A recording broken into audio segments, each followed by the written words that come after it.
effect, and that is over. Okay, but it leaves the impression that is called sanskara.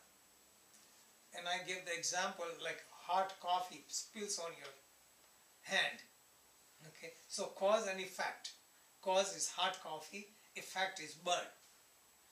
But the burn continues, and that is the sanskara. If you eat some good food and you like it, and then you remember that, and that memory stays with you, that is sanskara. Somebody insulted you, and that is forgotten, but the memory of that continues, that is sanskara. So we have positive and negative sanskaras. So all the sanskaras are stored, and sanskaras are in proportion to our strong likes and strong dislikes. We remember only the things that we love and we hate. These are the two things we remember. And if you are practicing non-attachment, then honor won't matter, insult won't matter, nothing will make impression, so you are free. But so, you are, so it doesn't affect the sanskara. right, it doesn't affect the sanskara. Just like we meet so many people, and we know their name, but we forget. But who do we remember? We remember two persons. Somebody who admire you and somebody who cursed you. Yeah. So strong likes and strong dislikes. You eat at different restaurants, you remember two restaurants where food was very good and where you got sick by eating it. So strong likes and strong dislikes. So they teach non-attachment, that we learn to accept everything as is. I like it, but don't get so much into it. This is why non-attachment is letting go. Like, letting go, like we are living in a motel, In a motel you check in for one night, then you have to go. So you don't become attached to the motel, like, I don't like the curtain, I don't like this. Okay. Consider we are in the motel. Like, we are letting go of our motel we have for 39 years. That's letting go of attachment, so things like that. So attachment to people, we have to be separated one day or other, but we get attached. We don't know it, but we get attached. All of us get attached. It's human quality. Because association, you get attached. So try not to be so much attached. How about when it comes to the doing? I mean, like that old song goes, do it until you're satisfied. Wouldn't that be more conducive to do it until you're satisfied, so then you can actually shed it without... Right, and that is a very important point.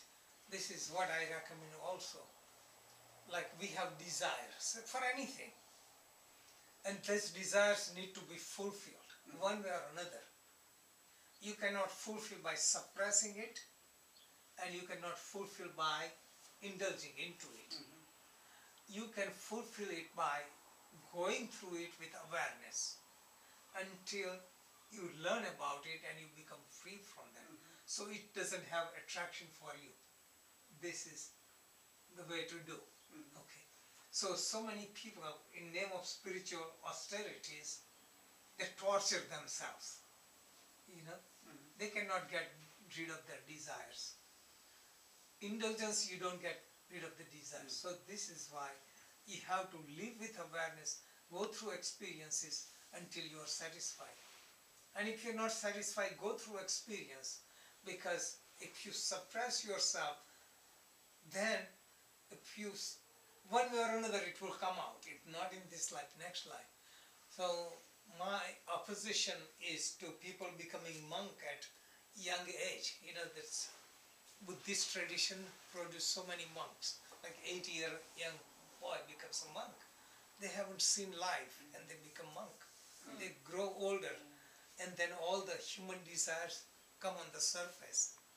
So this is why in the workshop I'm topic of life is meditation. I'm bringing that topic. So you live through the life then by living through the life with awareness, all the attachment goes away. So you grow in maturity spiritually as you become older. So attachment goes away. Then you become free.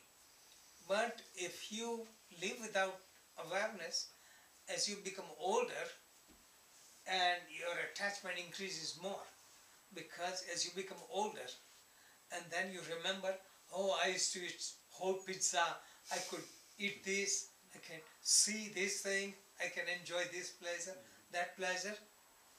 But as you grow older, you don't have enough teeth, you don't have enough digestion, but your desires are growing, so you become more miserable. So those who grow older without awareness, they suffer more because they're attaching with the memories. But those who live with awareness and they let go, I'm getting older, so instead of 2 pieces of bread, I will eat only 1 piece. So you just let go. You let go of attachment. I enjoyed all this, so let go. Give it to children. Give it to charity. And this I shared last week in the news. One famous director, you know, I don't know his name, Nick knew, what was his name? Howard Thacker. Okay. So when it came in the news, he was so wealthy that he had private jet. Just to go for 1 hour, it cost him $40,000. So he downsized it and went to mobile home, 1,000 square feet, and he started giving charity, giving. So he found greater joy by giving. I saw Bill Gates and his wife, Warren Buffett, you know. These are the people, they have joy because they are giving.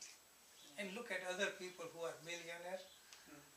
The difference is, other millionaires, their consciousness shrinking, I, me, mine, and others are giving. So you don't have to be millionaire to give, but whatever you have, open your heart and feel everything I have, I need to share. Doesn't mean wealth, but if you have wisdom, you share. Whatever you have, you share. So you expand your consciousness. So Maybe just time, I noticed, you know, anything like that. Yeah, because I saw, I guess it was on 60 Minutes a couple weeks ago. It was such a positive show.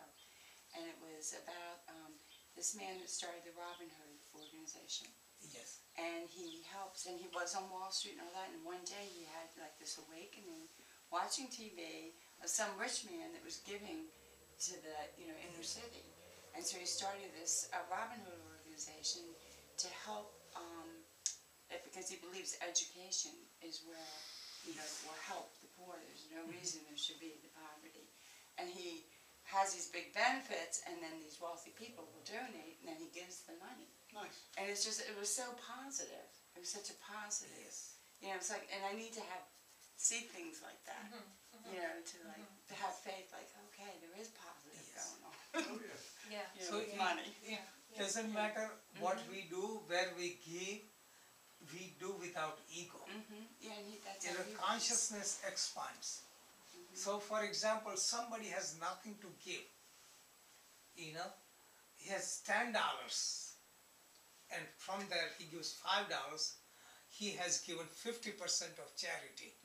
And somebody has $1 million and gives 1,000, he has given only small portion. Suppose you have nothing to give, what can you give? You can give your heart, your love. Pray. So if we do prayer, that is greatest giving. You don't have to physically give. See, so it is the expansion of consciousness that matters.